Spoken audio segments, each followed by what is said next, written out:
Hi, well, good afternoon and welcome to this NQA webinar. My name's Richard Walsh, as you can probably see on the screen, and as I say, welcome. I recognise a number of faces or a number of names who are regulars to some of my webinars, and obviously quite a few new people. So welcome, wherever in the world you may be. Good morning, good afternoon, good evening.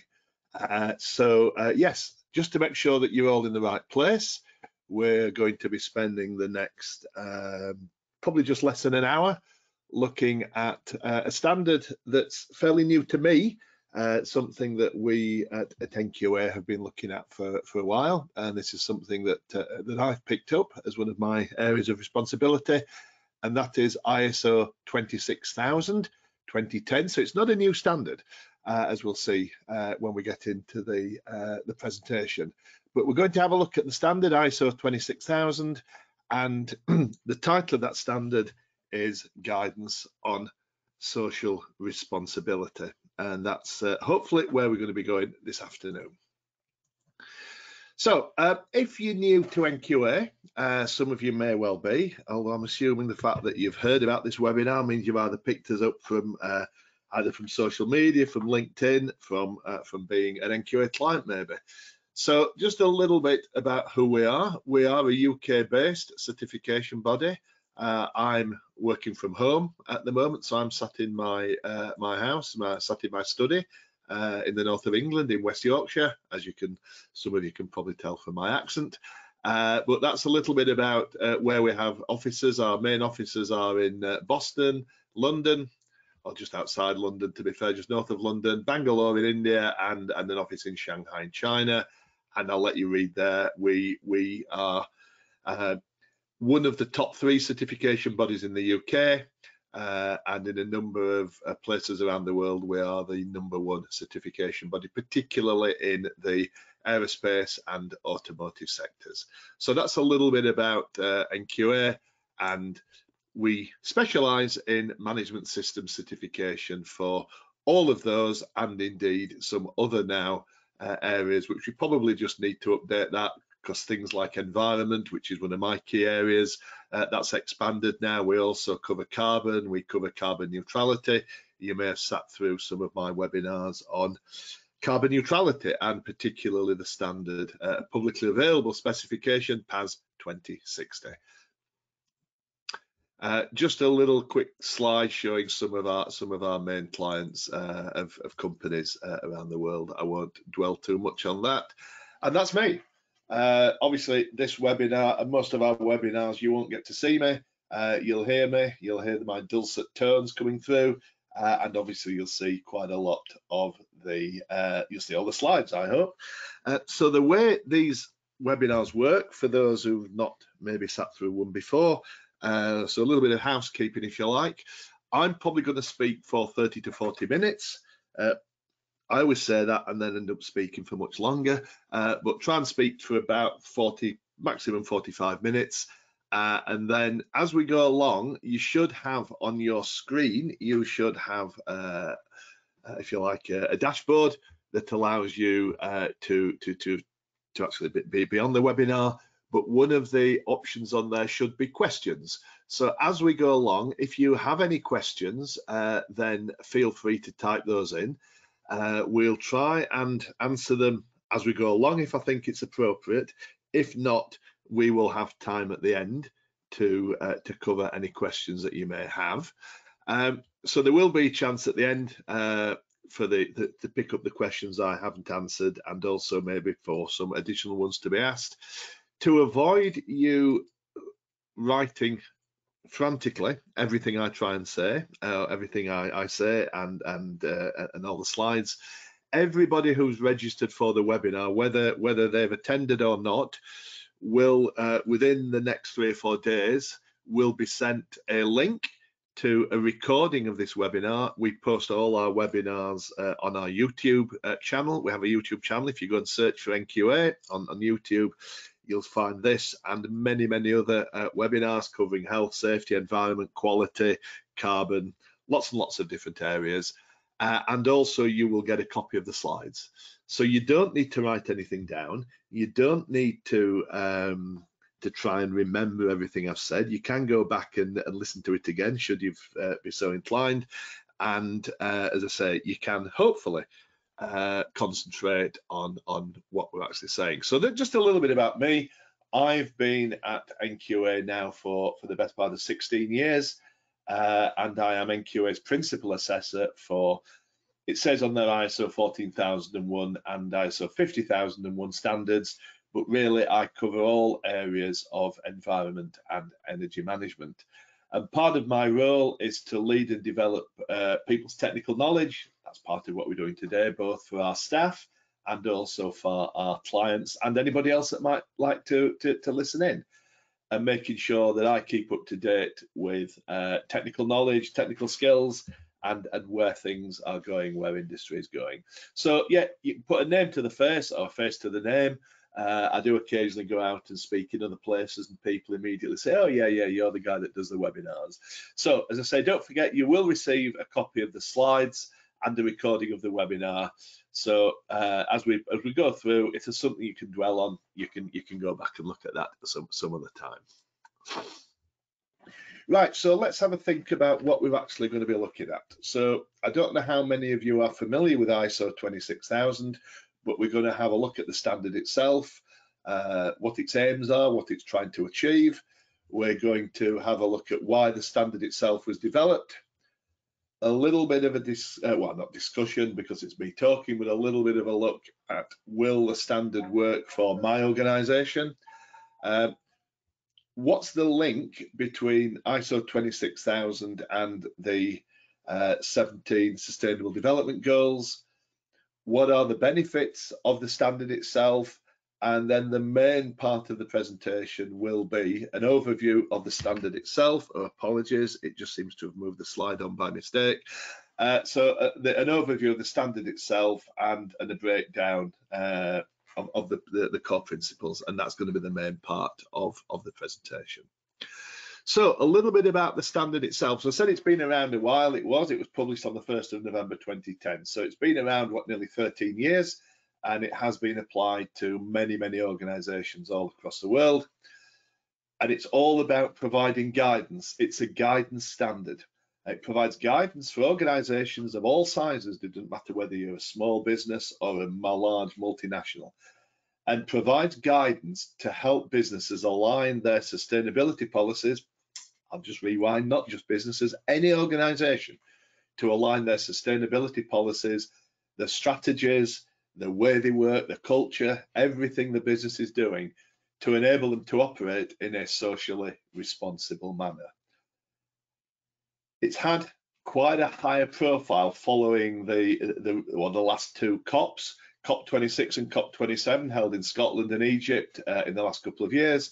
Organisations obviously not only looking to reduce their carbon footprint, that's obviously linked into climate change and many organisations declaring climate emergencies, but making sure that as well as that, organisations are addressing social, other environmental and particularly governance issues relevant to what their business or their organisation actually does. So it's trying to ensure that 26000 isn't just trying to make sure that things are the right thing to do. We know it's the right thing to do, but actually applying 26001, so 26000 allows organizations to demonstrate that they are committed to sustainability. It aims to promote a common understanding. There are many definitions. Lots of people in different countries have different views on 26000. It's trying to pull it all together to have a common understanding of this term social responsibility. But it's not setting out to replace existing tools and initiatives. It's not a replacement for ISO 14001. It's not a replacement for ISO 45001. It builds on those. It uses some of those existing standards, as we'll see later, to actually manage how an organization uses social responsibility. A very interesting point that I want to make right at the start. It is a guidance standard. it's not an accredited management system, and therefore can't be included within the scope of an accredited management system. We've had a couple of clients say to us, can we add this in to our existing, oops, I do apologise. I think what happened when I set this up, I put some timings on, and I think that's actually what was just happening. So I do apologise. We'll come on to that next slide in a minute.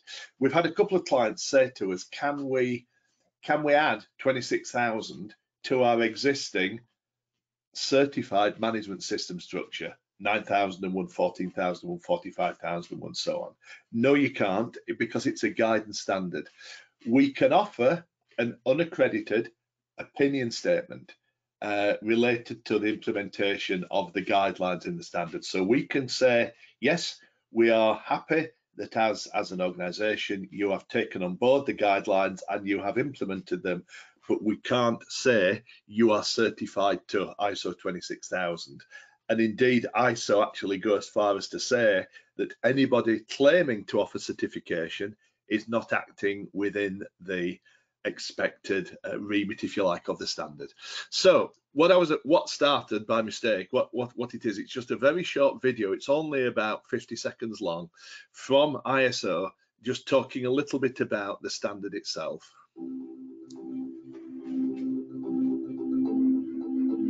You and I and millions of people like us worldwide agree that social responsibility is needed to safeguard our future. A sustainable world depends on what we do about human rights, the environment, and ethical behavior. But to produce results, ideas need to be implemented. The ISO International Standard ISO 26000 helps turn great ideas into effective actions. When it comes to social responsibility, confidence has a nickname that's recognized worldwide. Now you know it too. It's ISO. So that's just a little plug, I guess, from ISO about the standard also. We already have a question, which I'm going to take now, because I think it's probably appropriate. Hi, Juan. Can you have this standard without 14,001? Absolutely. You don't have the standard. It's not a standard that you can actually be certified to. So all it is a set of guidelines on how to embed a culture of social responsibility in your business. So it's not linked to 14,001, it's not linked to 27,001, which is information security, it's not linked to 9,001 or 45,001 for health and safety. It doesn't sit with any of those. So it helps if you've got 14,001, because that gives you a basis, for example, for looking at how you interact with the environment. It gives you a basis for looking at legislative compliance. So having those standards in place will certainly help, but they are not, it's not a replacement for standards, and it doesn't sit alongside those standards. It is a guidance on how to use some of the tools and techniques that maybe 14,001.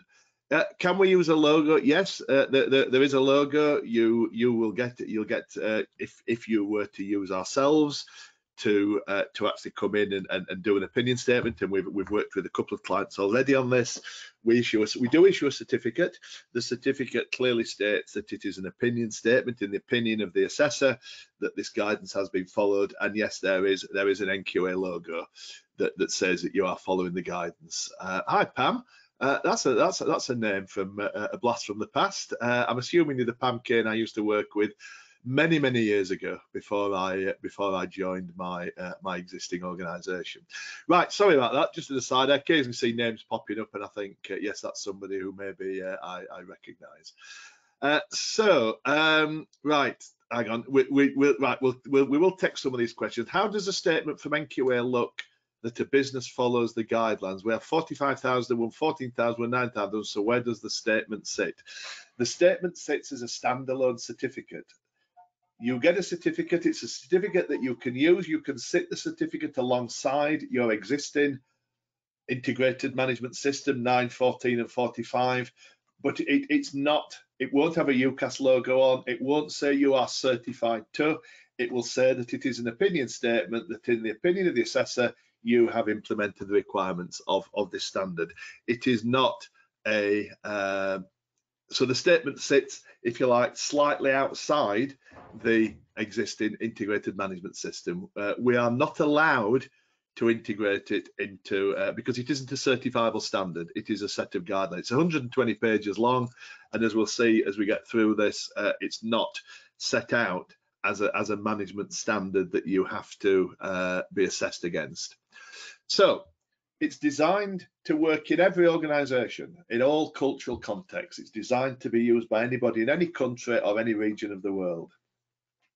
It's flexible, and the company or the organisation decides itself on how to use it. And that, I think, Jane, is the point that you were maybe asking about. How does it sit alongside your existing integrated management system? You as a business decide, or as an organisation decide, how you're going to use it. It was set up through an internationally negotiated consensus method. So ISO, back in 2009 and 2010, pulled together this standard to try and take account of the different views of people across the world in different countries, different continents, and try to come up with a standard that reflects global diversity. And it incorporates a lot of real life experiences of the people who, or the organizations who've contributed to it, and builds on what we call international norms, so international expectations of behavior related to social responsibility. Chris, hi, I'm guessing that you've joined after I started the presentation. Yes, the slides will be made available. I did say that right at the start, and also you will be sent a link to a recording of this webinar. So sorry to name and shame you, Chris, but yes, you will get a copy of the slides. Right, so sustainable development is defined, and the standard tries to give a common understanding of that term, social responsibility. No need to apologise, Chris. It gives a defined definition. So sustainable development is defined as a form of development that meets the needs of the present without compromising the ability of future generations to meet their own needs. We've heard that many, many times. That's not new. That's been around since the 80s. However, this cannot be achieved by big organizations, businesses working singly, working in silos. And so far, 193 countries have pledged their support towards the 17 United Nations Sustainable Development Goals, of which within those 17 there are overall 169 targets. And they were set out in 2015 and are a set of aspirational goals, a part of the United Nations 2030 agenda. This standard has been around a lot longer than that. The standard preceded that by about 6 years, and what the standard does, it's working towards helping people. I'm just moving that something so I can see the questions a little bit better. It does offer over 450 recommendations, so that's the size of this standard. There's a lot of recommendations in there that will help you work towards meeting the Sustainable Development Goals, but will also help you as an organisation integrate a culture of social responsibility in your business, your organisation, and as a part of that, contribute to the social development goals. Hi, just going back to Pam. Yes, thank you. Yes, it is the same Pam that I remember from many years ago. Is it valued by large companies? I won't say the company name that you just mentioned, but yes, it is. At the moment, it is seen a little bit as being relevant to multinational companies. However, there's a couple of slides later on that talk about its relevance to SMEs, small and medium enterprises. So yes, it's very much valued by larger companies, companies that want to not only portray that they are socially responsible, but also have some sort of a demonstrable third-party recognition that they are sort of building those in. So how does it link to the social development goals? So I'm not going to go through them all, but the first social development goal, which is no poverty.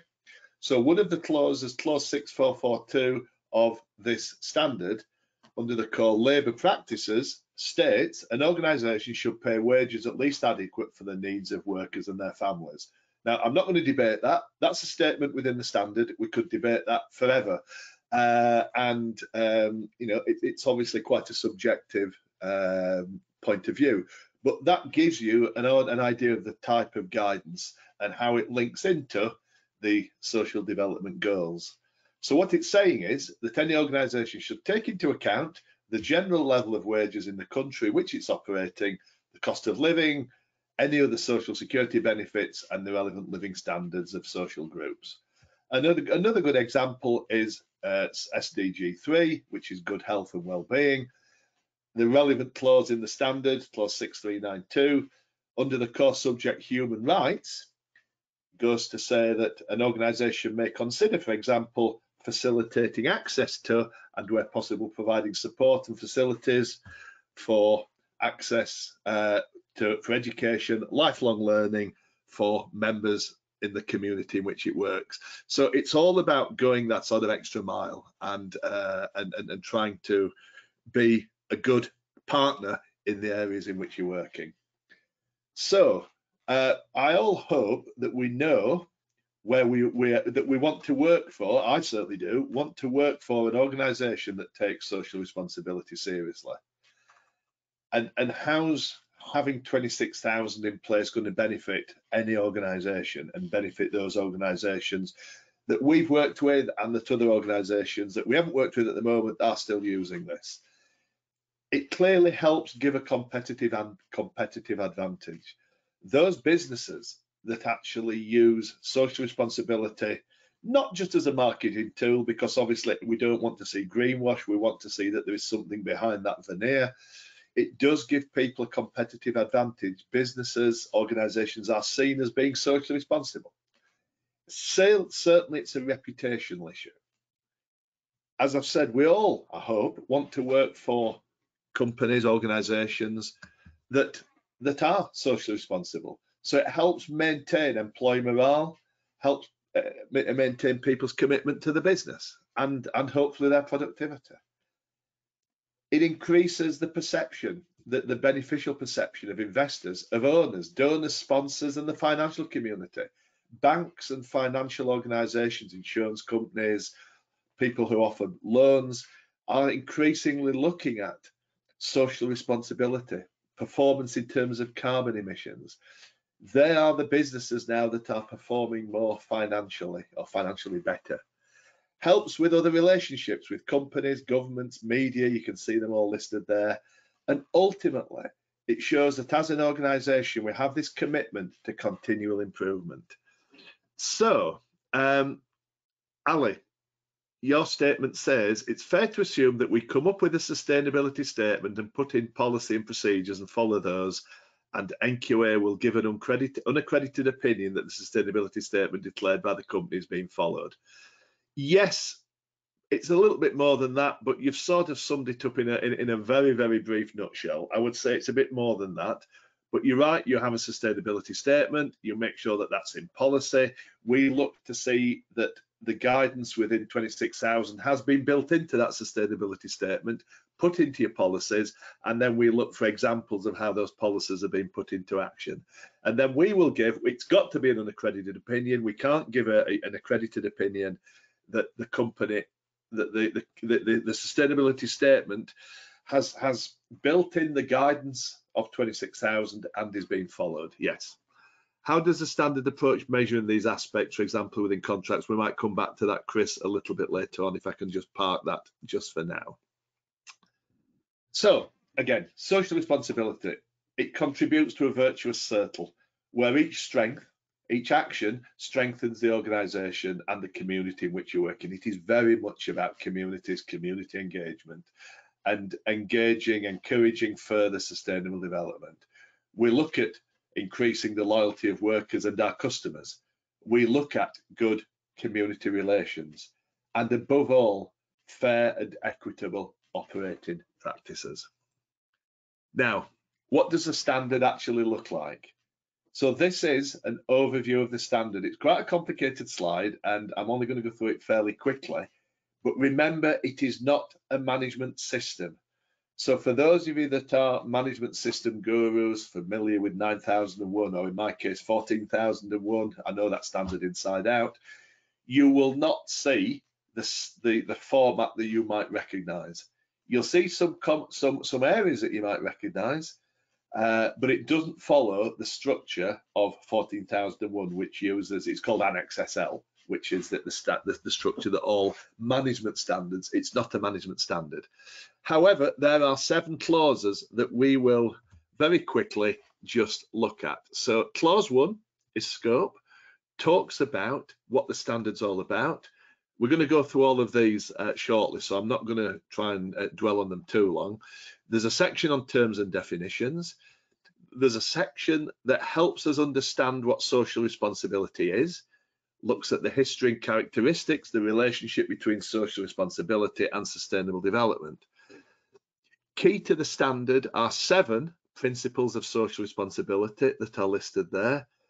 So I'm just going to keep jumping back to the questions. Would all 460 points need to be implemented? Absolutely not. And it's not an award, it's an opinion. And what we're looking for is that if you like, it would be a nightmare to sit down and have a tick box and say, here's 460 points and we need to see them all integrated. Not at all. It's about using the principles within the standard. I think the first one I did, the company probably met less than half of them, because not all 460 will be relevant to you as an organisation, Kit. I don't know what your organisation does, but we're not looking at all 460 points.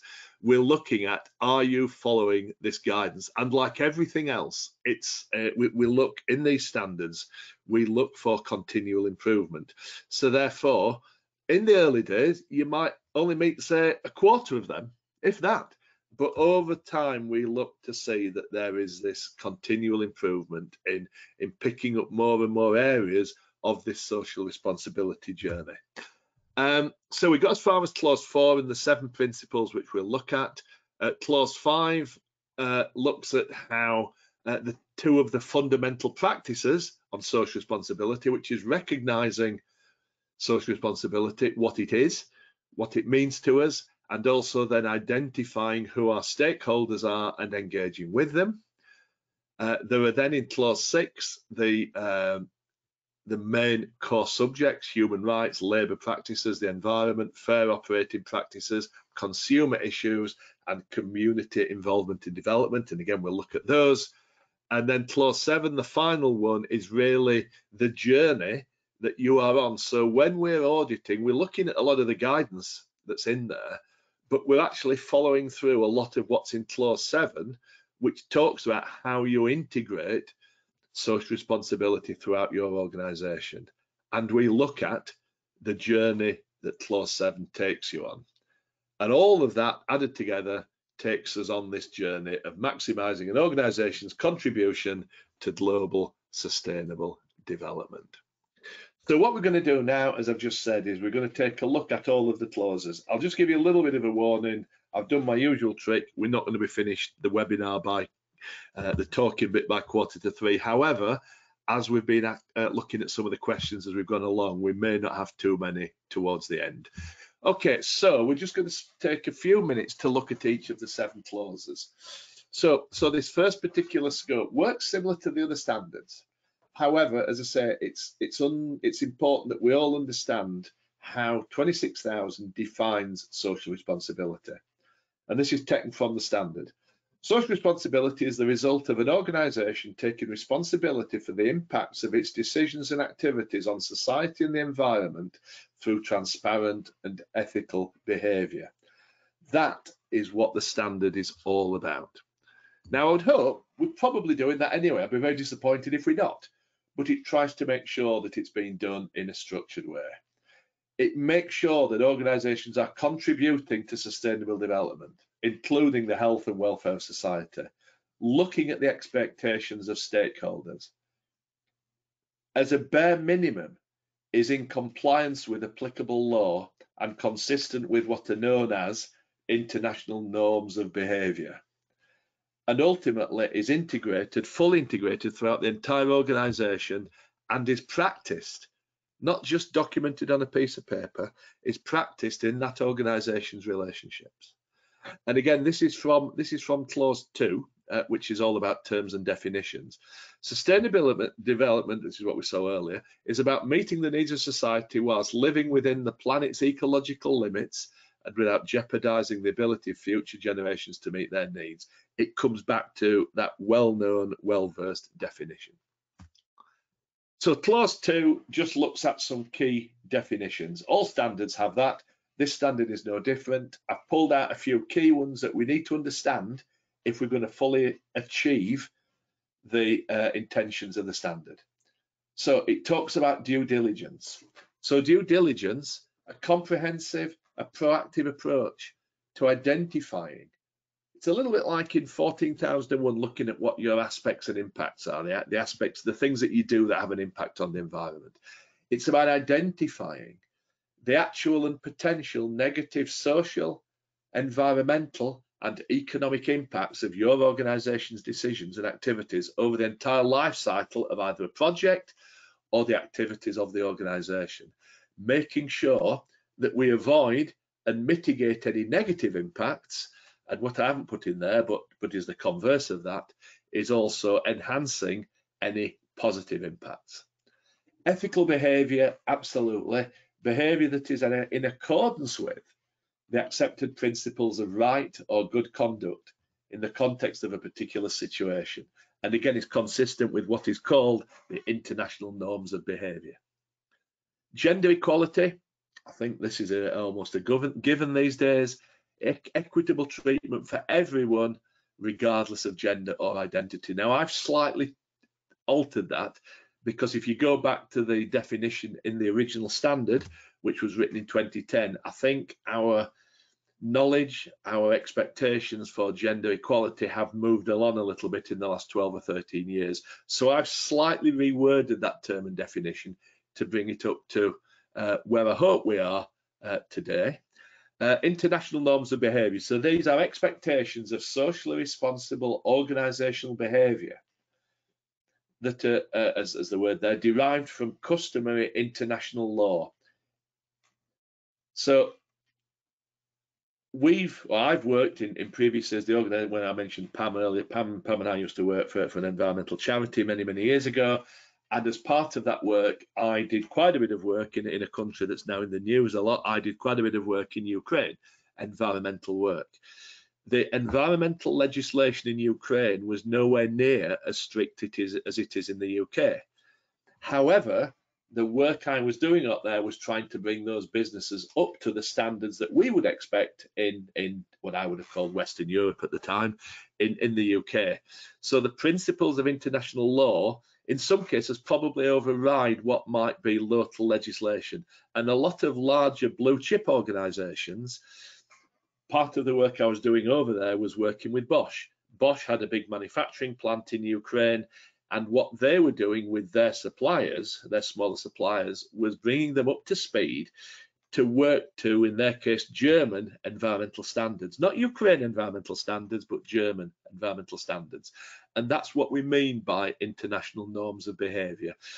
So trying to get people to the highest common denominator, not the lowest common denominator. And then finally, sphere of influence. So it's the range, the extent of political, contractual, economic, or other relationships that the organisation has the ability to impact on. So in other words, what is it that you can be expected to influence or have an impact upon, positively or negatively? Just pause to just take breath and just grab a little drink. So clause 3, a couple of slides on this one, is all about understanding social responsibility, and this clause takes us through quite a bit of information about coming to a common understanding, wherever we are in the world, coming to a common understanding of the term social responsibility. Slightly starting at the final paragraph and working my way back up. Traditionally, social responsibility has focused primarily on business. We've probably all come across the term CSR, corporate social responsibility. That's somewhat old hat now. We tend to use the term just social responsibility because it can be applied by any organisation, be they governmental organisations, non-governmental organisations, NGOs, charities, and yes, still businesses and service industries, manufacturing organisations, you name it, this standard can apply to them. So it defines the term itself, it defines what it means and how it applies to organisations. And as I say, what's interesting is now that it uses the term social responsibility, not corporate social responsibility. This term, social responsibility, sort of came about in the early 1970s. However, some of the aspects that are being picked up by the standard have been the subject of actions and governments going back well over 100 years, in some cases even earlier. Again, not going to get into any debates about any areas, but obviously things like slavery, modern slavery is an issue in here. Obviously, slavery has been an issue historically, is still an issue now, and governments 200 years ago plus started to see the errors in that and started to put things into place to try and eradicate as best they could that issue around the world. We haven't still got there, but some of these actions have been going on a lot longer than the term social responsibility. Is it just for the multinationals? This comes back to now, I think, again, a point that was asked, is it valued by large companies? Yes, it is valued by large companies, but it can be done by any organisation. It doesn't need to be an expensive process. Integrating social responsibility throughout an SME, small and medium enterprise, can be undertaken quite easily through practical, simple and cost-effective actions. It doesn't need to be expensive or complex. And in some cases, smaller businesses, because of their size, have the potential to be much more flexible and indeed innovative. And that does provide excellent opportunities for implementing social responsibility.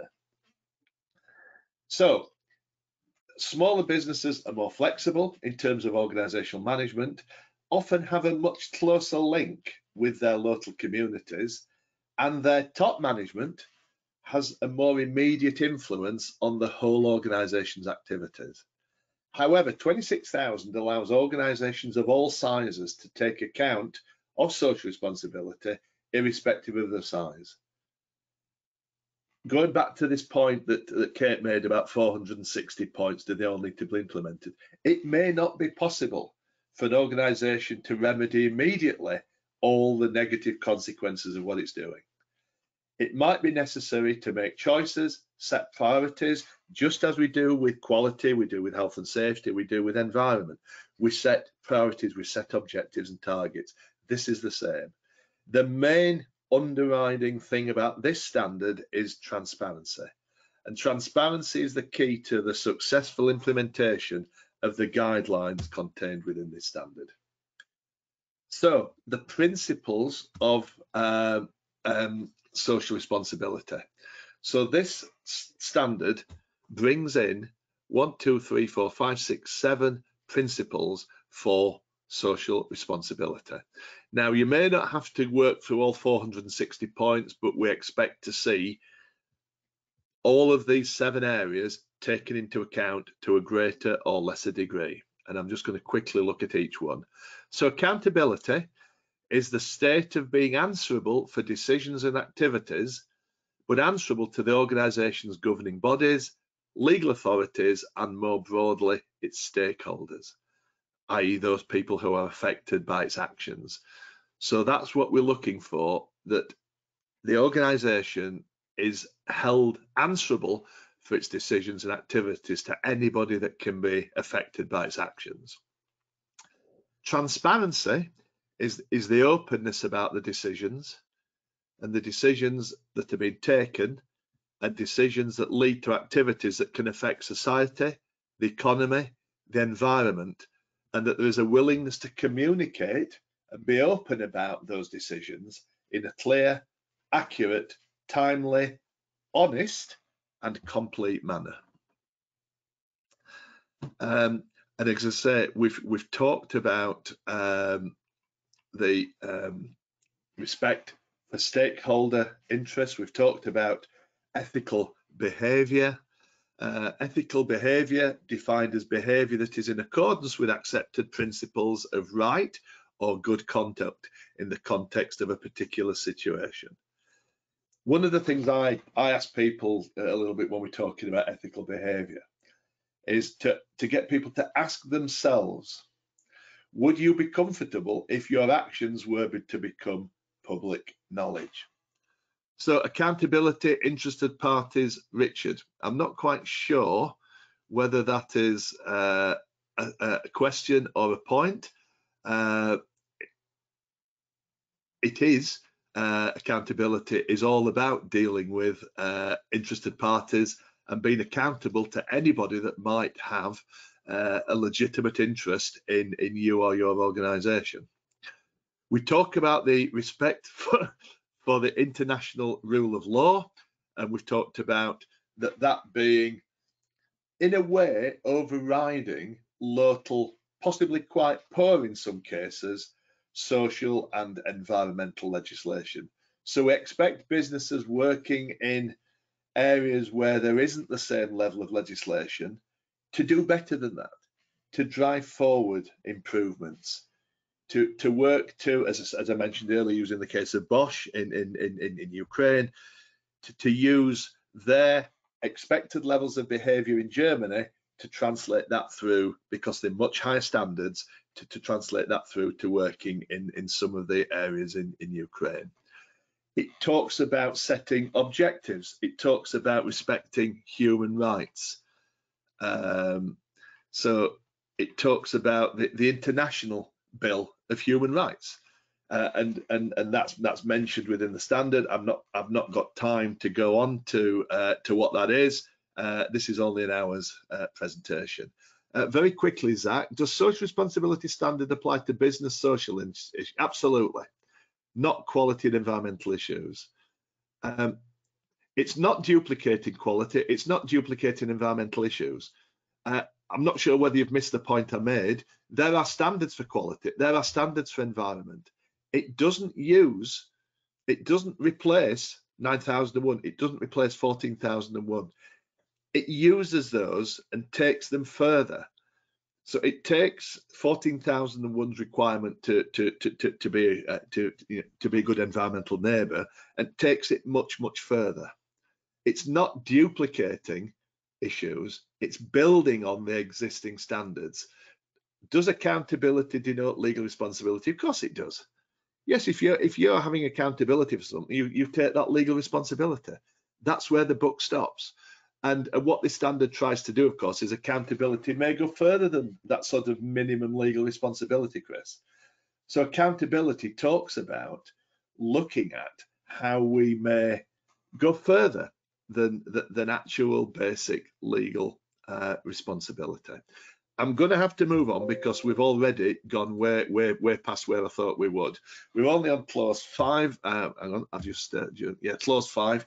So clause 5 pulls together a number of social responsibility practices, and this standard sort of addresses two of the main areas: the recognition by an organisation that it has of social responsibility, and then the organisation's identification of an engagement with its stakeholders. So recognising that it has an issue and then who that issue is likely to affect. And so the recognition involves identifying issues raised by the impacts of our decisions, as well as the way these issues should then be addressed and managed so that we are contributing to social development. And the basic principle of social responsibility is that an organisation respects and considers the interests of its stakeholders, i.e. those people that will be affected by its decisions and activities. So clause 6 is now going through the guidance. This is the biggest part of the standard. This is half the standard, and we're not going to spend half the time on it. We'll be here for another hour. Half of the standard are the areas now, clause 6, which is clause 6.3, 6.4, 5, 6, 7, and 8. And for each of the core subjects, information has been provided on the scope of that, its relationship to social responsibility, the related principles and considerations, and expected actions. So we're just going to quickly go through some of these areas. So organizational governance.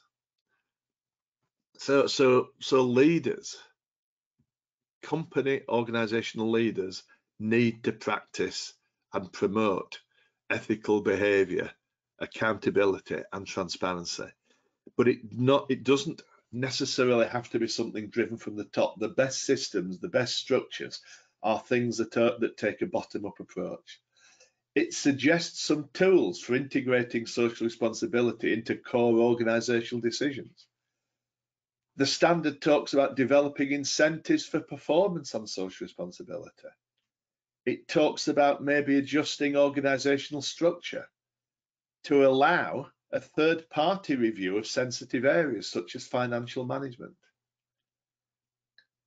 As many standards, if you've got quality and environmental management standards in place, it talks about using some of those tools to track decisions and their implementation, an audit process to make sure that we are accountable, we are doing what we say we're going to do, and make sure that there is an effective two-way meaningful communication with those stakeholders. So, human rights. The standard encourages those people using its guidance to identify and respond to members of vulnerable groups within their sphere of influence. Again, not going to go through that. The standard has got several pages on who those groups might be, how we might deal with them, because, as I say, if we take ISO 14001, 14001 tells us what we have to do, but not how to do it. This standard is exactly the other way. It doesn't tell us what we have to do. It tells us how we might get to where we might need it. It is all about the tools that we can use to make sure that we are meeting our responsibilities on social responsibility. So it talks about users avoiding complicity. So in other words, avoid assisting those abusing others, and avoid benefiting directly from abuses committed by someone else. So we're into slave labor, we're into modern slavery, we're into areas of child labor in some areas overseas, making sure that we are not benefiting directly from abuses committed by somebody else. Talks about developing mechanisms again for due diligence, examining how we treat vulnerable groups within the context of our own organisation, Indigenous people, girls and women, people historically discriminated against, race, ethnicity, religion, people with disabilities, elderly, migrants, providing remedies and grievance procedures to allow people who feel discriminated by our actions. And a lot of what we're talking about sits within the Universal Declaration of Human Rights, that was adopted way back in 1948 and is the most widely recognised human rights instrument. And a lot of what's in this standard under human rights harks back to that particular declaration. Labour practices. The standard says that we should make sure that everybody is able to earn a living wage through freely chosen work, not forced labour or slavery, through the fact that people choose to work with us. Everybody should be able to experience just and favourable conditions at work. And the responsibility goes beyond the workplaces that we, as an organisation, directly owns or directly controls. So we talk about within the standard, we look at how this is looked at within supply chains. We've all seen pictures, I think, on the TV. I've got an electric car as part of my job. We've all seen pictures of children in Africa mining for cobalt that goes into the batteries. And I feel very uncomfortable that I'm sat here talking to you about this with an electric car sat outside.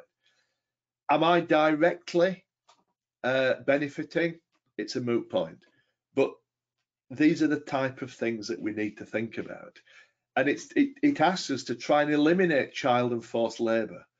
making sure that we do comply with laws and regulations on the rights of unions, collective bargains, social protection, making sure that we're not discriminating in our hiring and dismissals of people, looking at the health and safety risk involved in actions that we're providing. Again, a lot of countries in developing parts of the world do not have anywhere near the same level of health and safety protection that we have, say, in the UK. A lot of companies I work with that have plants in, say, India, use UK health and safety legislation as the core for operating their plants overseas and expect to provide the same levels of PPE and risk assessments and everything else in maybe a manufacturing plant in India as they would a manufacturing plant in Birmingham. Considering the impacts of workers' family lives when making scheduling decisions, are we putting unfair practices onto people? And avoid contracting, and this is interesting because the question I've just been asked, avoid contracting with suppliers or subcontractors who use unfair or abusive labour practices, including child labour. So a question that Pete's just asked, some governments use prison labour to produce products that are widely used in industry. How is this impacted? Now, in some respects, there is nothing wrong with using prison labour because prison labour is used in the UK. It's not quite how it used to be with prisoners sat sewing mail sacks, but many prisoners, I'm not speaking from personal experience, by the way, many people in prison within the UK are set aside to work in factories, no, maybe not factories even, but workshops within the prison, producing components and computing things that can be sold. And there is nothing wrong with that, so long as it is managed properly and effectively. And this is now, I can't give a right or wrong answer because this standard is not black and white. This standard is all about asking you to look at these issues, you to make the decisions yourself about whether you are happy to work with that situation.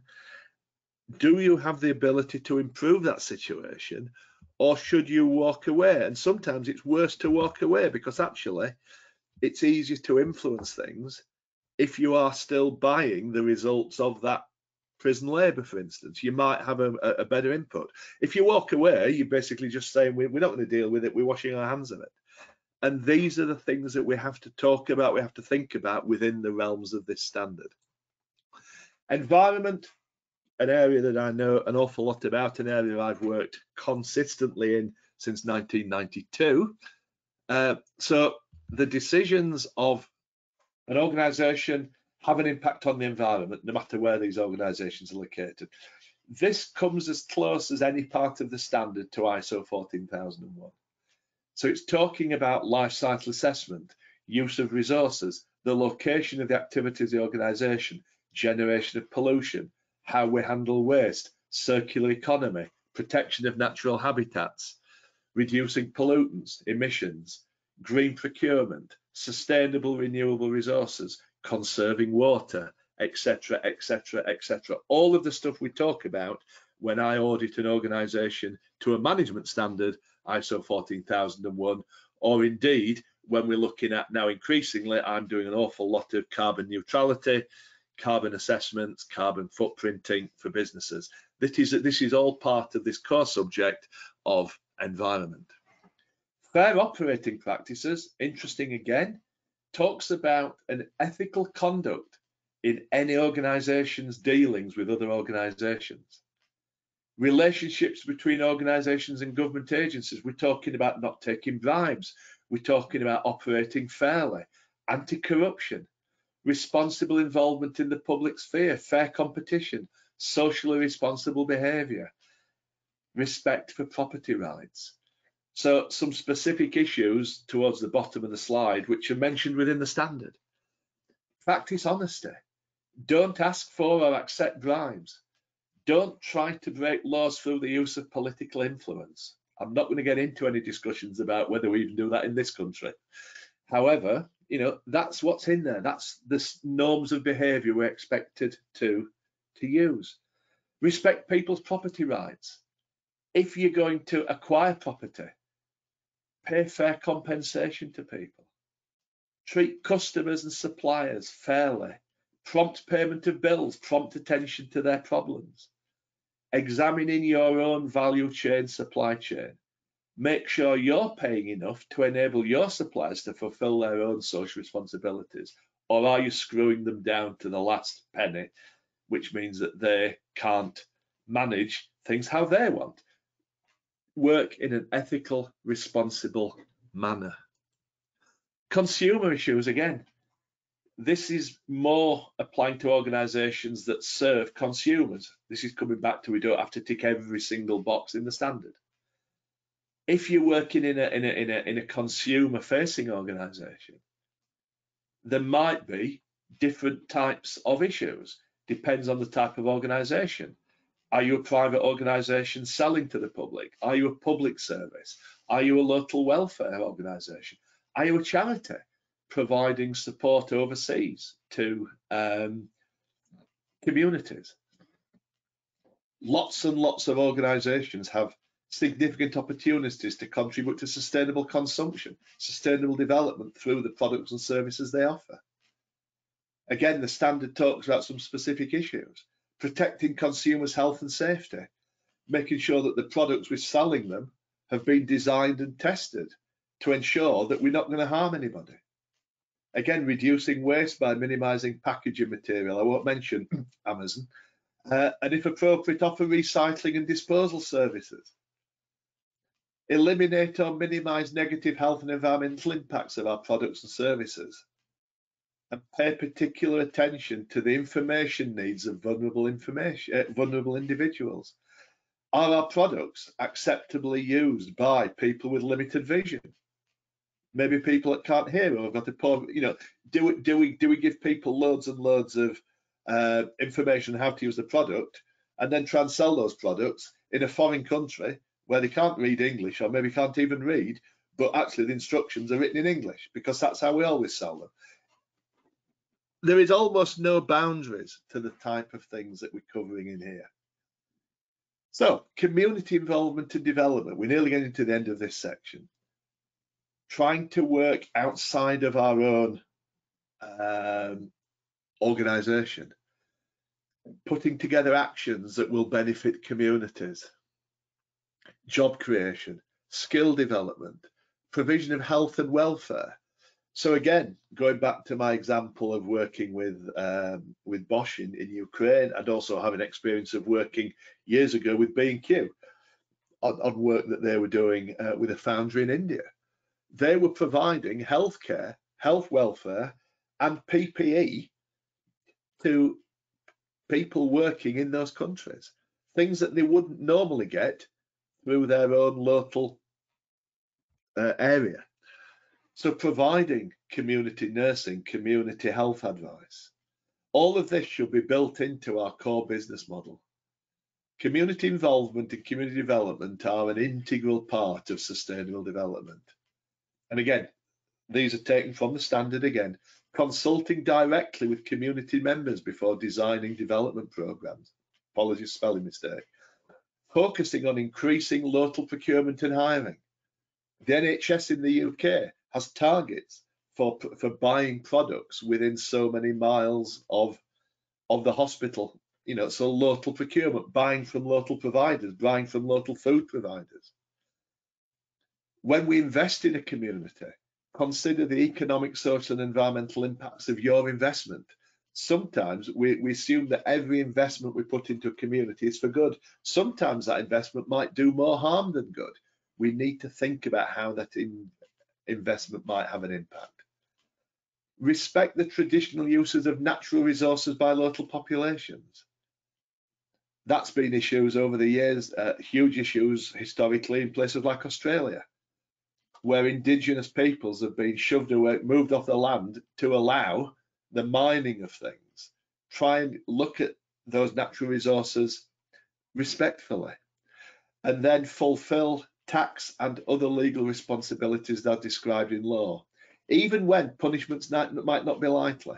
And again, I could speak half a day on tax and tax liabilities. And again, we see that in the news every 2 minutes about people who are using clever accounting practices to avoid paying tax. That's not really what we expect to see in true social responsibility.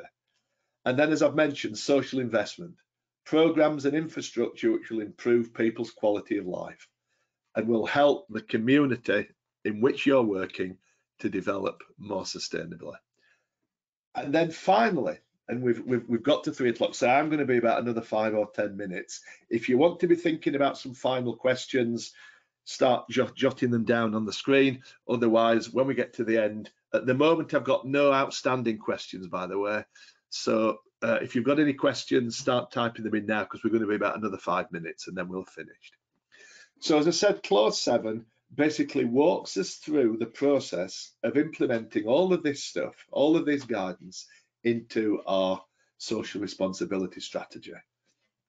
It includes understanding what we mean by the term, making sure it's integrated throughout our organisation, looking at how we communicate that social responsibility, improving our credibility, making sure that we are demonstrating that we are walking the walk and not just talking the talk, and as we would in any other management system, reviewing progress and improving our performance and evaluating any voluntary things that we're undertaking as part of our social responsibility process. So this is basically a process flowchart of how we would implement social responsibility in a business. And to go back to a question I was asked ages ago, it seems like a lifetime ago we started this presentation. Would all 460 points needed to be implemented? Absolutely not. So there are 7 core subjects. Every core subject has to be considered, but not necessarily every issue within the core subject. And that's what the standard says in clause 522. You need to cover those 7 issues: organisational governance, human rights, labour practices, environment, fair operating practices, consumer issues, community development and involvement. The 7 things we've just looked at on each slide. You have to consider them, but not necessarily every issue that's mentioned. That's where we get the 460 points. It's recognising the issues within those 7 that are relevant, identifying the relevant issues of social responsibility, determining their significance and setting priorities. Finally, there's a couple of annexes that provide examples of voluntary initiatives and some tools. It's a non-exhaustive list, and I'm not going to go through that. If you've got a copy of the standard, it gives you some guidance in there. And these are some of the things that can be used. So the whole 14,001 family, 14,001, 14,004, and there's many, 14,064 that gets into carbon, etc., etc. The family of 9,000, quality management, health and safety management, sustainable procurement, anti-bribery, sustainability reporting, as I said, 14,064/123, and so on. GRI, global reporting initiatives, many different examples of social responsibility guidance. So, as a summary, before I just move on to answer the couple of questions that are just coming through, 26,000 provides guidance to those who recognise that respect for society and environment is a critical success factor. It's not mandatory. Nobody's going to push you to it. But it's a tool for helping those organisations who recognise that fact, that this respect is a critical success factor. It's non-certifiable. Anybody claiming to offer certification against it is acting in an unauthorised manner. We and other organisations doing similar offer an opinion statement. It helps clarify what social responsibility is. It helps business and organisations translate principles into effective action. So one of the questions I was asked a while ago is it just about writing a sustainability statement? It's not. It's about then taking those principles and turning them into effective actions. The standard shares best practice, gives you guidance on what that best practice is. And as I've said, it's aimed at all types of organisations. And the vision, when the standard was written, this was the vision. It moves us from being an add-on to being core to our company strategy or our organisation strategy. It's trying to move us from being compliance-driven to being innovation-focused, from value protection to value creation, from being boring and using our standards purely as a risk management tool to try and get us to be an exciting organisation driven by managing our opportunities. We don't want people, it was never meant to be seen as a future issue. ISO 26000 social responsibility is a today issue. It's a current concern. It's not something in the future. It's not just about being green. Being green, being environmentally sustainable is a key part of this standard. It's a key part of the social development goals. It's about society and how society is affected by what we do. It's not about us as a company, as an organisation, being philanthropic. It's about making sure those philanthropic ideas, innovations, morality is all built into our core business and our core values. Sustainable development, social responsibility should not be seen as an obstacle to what we're doing, something we should feel guilty about. It should be seen as a challenge, as an opportunity, and an inspiration for us as a business, as an organisation, as we go forward. And that's the final thing, ISO 26000 in the middle, and all of these other tools, principles are all pulled together by this standard, ISO 26000. Very quick slide about NQA again. You can, I'll just gloss over that because that tells you a little bit how you can get in touch with us and a little bit about other training that we might offer. So there are a couple of questions that are left. Now, obviously a couple of people have already had to leave, and I apologise for that we've gone slightly over. There are no more slides, so if you want to leave now, feel free. You won't miss anything other than hearing what people are asking and what the questions are. You might miss that. But you will be able to then listen. You know, I'm not stopping the recording now. You will be able to go back and hear those questions later. So, first question again from Zach. Does social responsibility standard apply to business? Oh, sorry, we've covered that one. Sorry, that's my fault. Accountability. So, where do we get a copy of the standard from? Is it direct from ISO? Yes, it is. Obviously, I have a copy, but you can buy the standard. Sadly, ISO standards are not cheap, but there are, if you Google, other search engines are available. If you Google ISO 26001, there are a number of free guides to the standard, which don't give you everything that's in the standard, but some of them are several tens of pages long that talk about a far more in-depth look at the standard. But yes, you can buy the standard. It is available to buy from ISO, or you can buy it through BS, British Standards. There is a relevant established non-ISO, SA 8000. There is social accountability, and that's free of charge. This includes a requirement for someone enhanced audits. Would you consider a follow-up webinar on this? I could do. Yeah, if you want that, we can probably look at SA 8000. It's not something we're covering at the moment.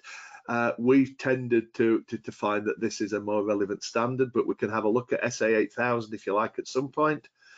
Zach, my question was, since social responsibility requires business to think about the environment, will an SR action plan include things like reduce energy, waste, water? Yes, they are. If they're already included in a business environmental policy, then there's nothing wrong in a social responsibility plan in referring to other things that you've already got in place.